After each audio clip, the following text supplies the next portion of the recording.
Ito mga paps, no, papapansin nyo yung ating brake master, no. Ito yung pinaka brake master natin, no. So papansin nyo,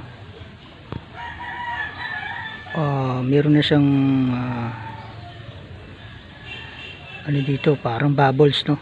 Bubbles, ibig sabihin yan, lagyan natin ano to, indication na dapat lagyan na natin siya ng ano, ng brake fluid. So magdadagdag tayo ng brake fluid dito. Pero pag na-check nyo to yung brake master nyo ay kulay itim na, hindi na maganda, hindi katulad nito malinaw pa, magdadagdag lang tayo. Pero kung ano na siya, maitim na, i-drain natin yun. I-drain na natin kasi pag marumi na yung brake fluid sa loob, pwede kasi masira yung brake master natin, tsaka yung sa caliper, nakakabar siya, mababarahan yung mga pinaka butas ng mga ng brake master, tsaka yung sa pinaka piston ng caliper. So nakakabara siya.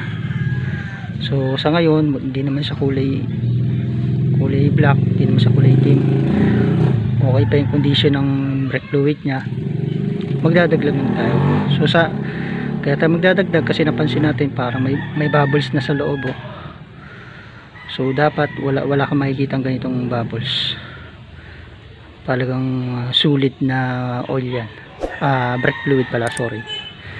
Alam mga paps, kakalasin lang natin itong dalawang tornilyo, yan, tapos sasalin na natin, tapos liinisan natin yung pinaka cover ng brake master, then okay na yun. Kalasin natin.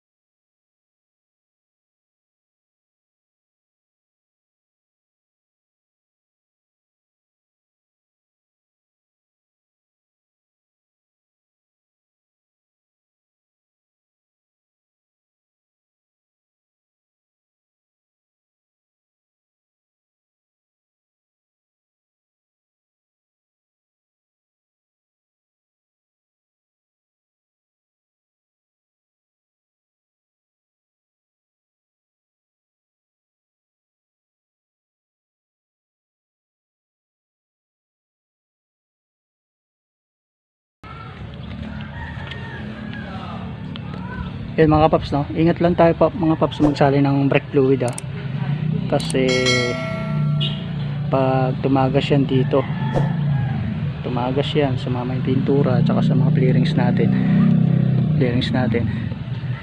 So kung hindi maiwasan pumatak o tumagas sa mga clearings, mas maganda punasan nyo agad, no, kasi nakakabakbak yan, nakakasira ng pintura. So yun lang, ingat lang tayo. So nasalinan na natin, ikakabit na natin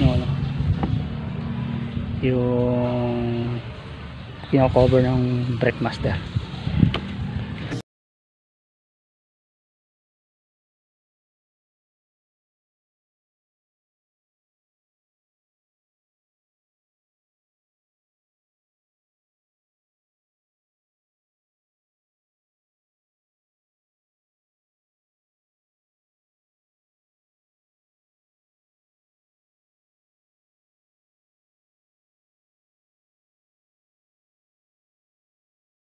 So napansin nyo wala na yung bubbles.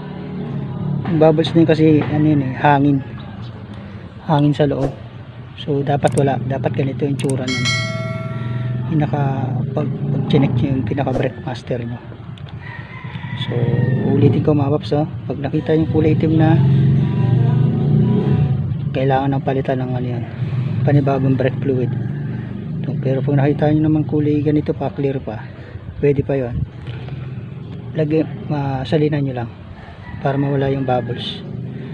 Yung paps, mahalaga ma-check natin itong mga to, nakasalalay yung buhay natin dito, brake to.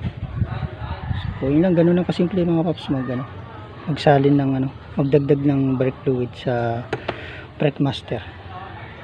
So ito ay pwede sa lahat ng motor ha, na may ginagamit nila yung brake master na ganito. Hindi lang to pang Rusi, pwede to sa lahat ng motor na merong ganitong brake master, same lang yan. Yun lang mga paps, sana may natutunan kayo sa video tutorial ko. So ingat kayo sa pagdadrive.